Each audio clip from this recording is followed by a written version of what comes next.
Viewers, আমি Farid Ahmed. Dhaka stock market চ্যানেলে স্বাগতম। আশা করি আল্লাহর রহমতে সকলে ভালো আছেন, সুস্থ আছেন। তো আজকে আমাদের মার্কেটে মোটামুটি একটা ভালো পরিমাণে একটা মার্কেট আমরা উপভোগ করছি আশা করি। এবং আমি আপনাদেরকে বলছিলাম যে গতকালকে যে ইন্ডেক্স অনেকটা কারেকশন করে ফেলছে এবং কারেকশন এখান থেকে আসলে কিছু প্রফিট মেকিং করা সম্ভব, কারণ ইন্ডেক্সটা একটা সাপোর্টিভ লেভেলে ছিল এবং আজকে ঠিক তাই দেখতে পেলাম যে সেখান থেকে ইন্ডেক্সটা ঘুরে দাঁড়িয়েছে। আমি বলবো না এটা আপট্রেন্ড শুরু হয়ে গেছে, কারণ আপট্রেন্ড হতে হলে তাকে 5,600 এর উপরে থাকতে হবে। বাট আমি যেটা বলতে চাচ্ছি যে মার্কেটে যেই সমস্ত কোম্পানি ছিল, যেমন ব্যাঙ্কগুলা, অনেকগুলা ব্যাংক আছে যেগুলা তার সামনে ডিভিডেন্ড ডিক্লেয়ার করবে। সো আমি বলছিলাম যে এই সময় যদি এই প্রাইসে যদি কিনতে পারেন দেন এটা হবে বেস্ট প্রাইস, বিকজ এই জায়গায় হারানোর কিছু নাই, যা আছে সব পাওয়ার। মনে করেন আগামীকাল বা পরশু 2-3 দিন পরে আজকে যাদের প্রফিট আছে হয়তো বা তারা টেক করে নেবে, তারা ডিভিডেন্ড আশা করবে না। আবার যারা কিনবে তারা কিন্তু ডিভিডেন্ড পেয়ে যাবে, সো তাদেরও বেশি লস হবে না। সো এই জায়গায় একটা গ্যাপ ছিল। সো মার্কেট এই গ্যাপটা, যারা স্মার্ট মানি আছে তারা কিন্তু গ্যাপটা নিয়ে নিচ্ছে, ঠিক আছে। এই জায়গায় যে 8-10% যে একটা গ্যাপ আছে, এই গ্যাপটা কিন্তু তারা গ্যাপ করছে এবং আশা করি যাতে তারা প্রফিট টেকিং করবে। তো আমি আজকে আপনাদেরকে একটা জিনিস বলবো, যেটা আমাদের মার্কেটে আমরা বিপরীত কাজ করি, তার জন্য আমাদের পোর্টফোলিওটা সবসময় লসেই থাকে। যেমন আজকে বেশ একটা পজিটিভ দেখতে পেলাম, বাট একটু আশা করি দেখবেন যে শেষ দিকে কিন্তু মার্কেটে বড় বড় কিছু ক্যান্ডেল নেগেটিভ আছে, যেগুলো কিন্তু বেশি একটা খুব হেলদি কিছু বলে না, ঠিক আছে। হ্যাঁ, মার্কেট পজিটিভ ছিল, সেলার কম ছিল, বায়ার বেশি ছিল, সেই হিসাবে হয়তো বা মার্কেটে পজিটিভ আসছে। এবং বড় বড় কোম্পানি যেমন BRAC bank, city bank, DSC 30-তে যারা আছে তারা হিউজ একটা ভালো পারফরমেন্স করছে, যার ফলে আমরা দেখতে পেলাম যে মার্কেটে খুব ভালো একটা মুভমেন্টাম ছিল। হ্যাঁ, এইরকম মোমেন্টাম থাকবে।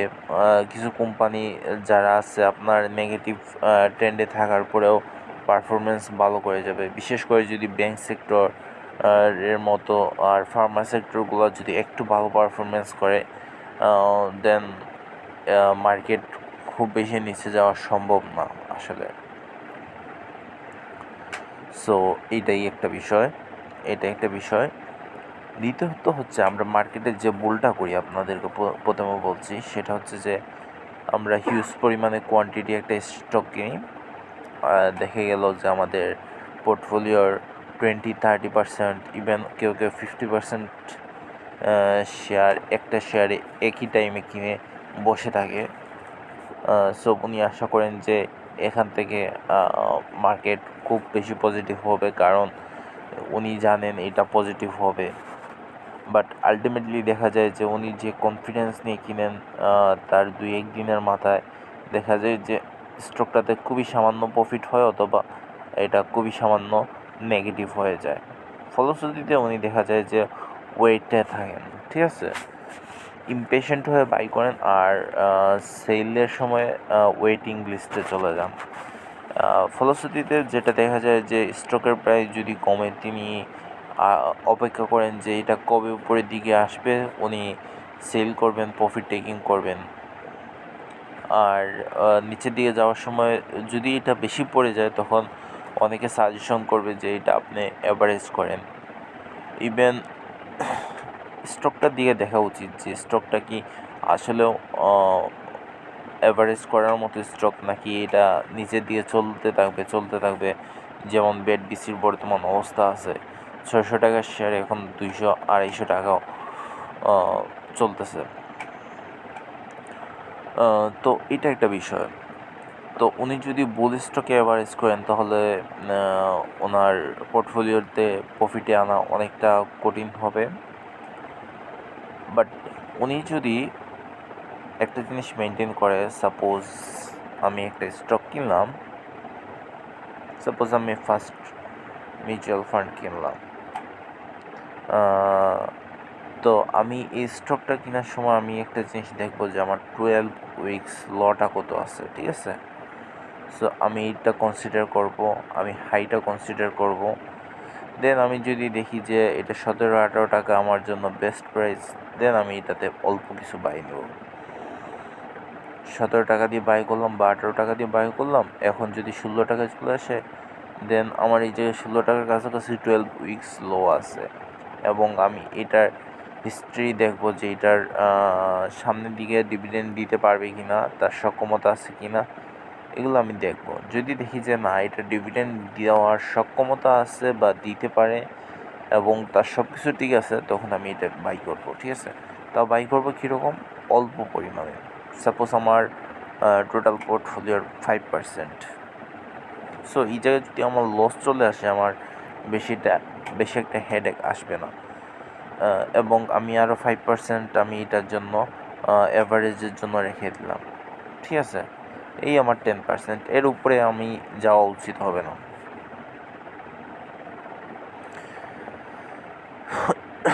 দেন আমি আরেকটা জিনিসের সাথে আপনাদেরকে এটা বলতে পারি, যেমন এই স্টকটা আমি মনে করেন এখানে কিনলাম আপনার, এই জায়গায় কিনলাম আমি মনে করেন 5%, ঠিক আছে। দেন স্টকের প্রাইস বাড়তেছে, আমি এই পরিস্থিতিতে আরও 5% কিনলাম, ঠিক আছে। সো আমার অ্যাভারেজ প্রাইস, আমি এই জায়গায় কিনছি আপনার 2 টাকা 70 পয়সা, এই জায়গায় কিনছি মনে করেন 3 টাকা 30 পয়সা, অ্যাভারেজ আমার 3 টাকা আছে, বাট বর্তমান মার্কেটে 3 টাকা 80 পয়সা চলতেছে। সো অ্যাকচুয়ালি আমাদের উচিত যেই সমস্ত স্টকগুলো আপ ট্রেন্ডে যাচ্ছে সেগুলোতে অ্যাভারেজ করা। হ্যাঁ, এতে আপনার অ্যাভারেজ কস্টটা বেড়ে যাবে, বাট আপনার পোর্টফোলিওটা একটা পজিটিভ পোর্টফোলিও হবে, ঠিক আছে।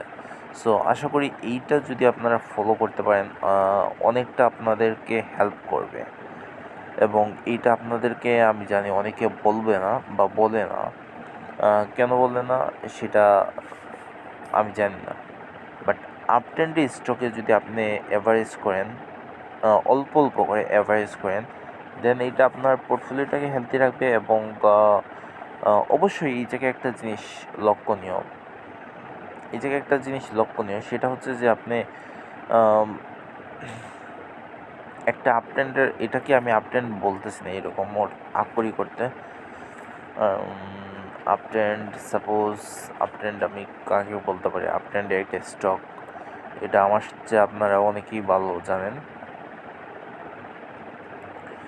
সো সাপোজ আমি একটা আপ ট্রেন্ডে স্টক নিয়ে বলি, সাপোজ মনে করেন ব্র্যাক ব্যাংকের এই যে র্যালিটা ছিল, এইটাকে আমি একটা আপ ট্রেন্ড বলতে পারি।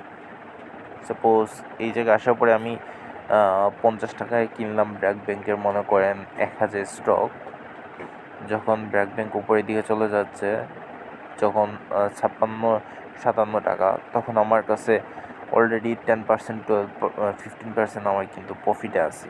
দেন আমি এই জায়গায় আরেকটু কিনলাম, কেনার পরে আমার এই স্টপ লসটা কোথায় হবে, এই যে এই জায়গায় 56 টাকা বা 55 টাকা, অর্থাৎ আমি 57 টাকায় কিনছি, আমার স্টপ লস হচ্ছে 56 টাকা, 1 টাকা স্টপ লস। আবার এই জায়গায় 50 কিনছিলাম, এই জায়গায় 57 কিনছি, অ্যাভারেজে দেখা যাচ্ছে যে 52 বা 53, বাট আমার স্টপ লস হচ্ছে 56, অর্থাৎ 56 যদি হিট করে আমি বিক্রি করলে তারপরে আপনার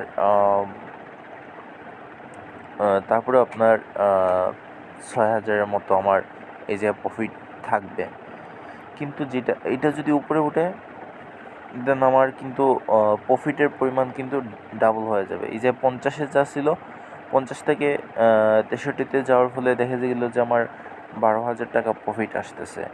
বাট এই জায়গায় যে আমি আরেক হাজার যে কিনছি, তার জন্য কিন্তু আমার প্রফিট কিন্তু 13,000 না হয়ে 20,000 হয়ে যাবে। দেন এই জায়গায় একটু আমি আরও 500 বা 1,000 কিনলাম। দেন অবশ্যই এই জায়গায় স্টপ লস রাখতে হবে, ঠিক আছে?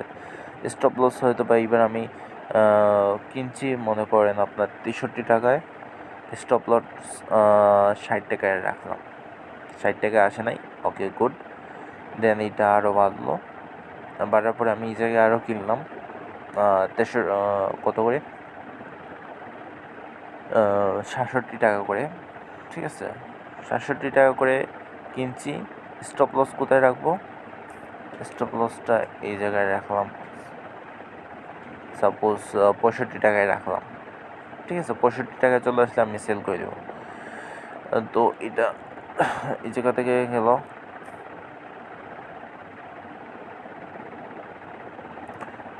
দেখতে পাচ্ছেন যে এই জায়গা 65 পর্যন্ত আসেও নাই, সে চলে গেল, পরবর্তীতে চলে গেল 78, 80,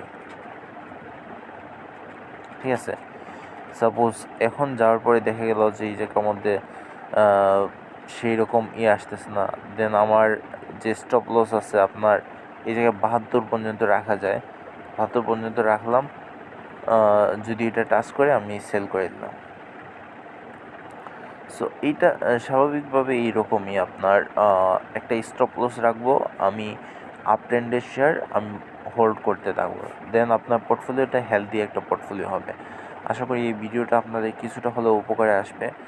তো ভালো থাকবেন, সুস্থ থাকবেন, আর আমার ভিডিওতে লাইক, শেয়ার, সাবস্ক্রাইব করে যাবেন। আল্লাহ হাফিজ।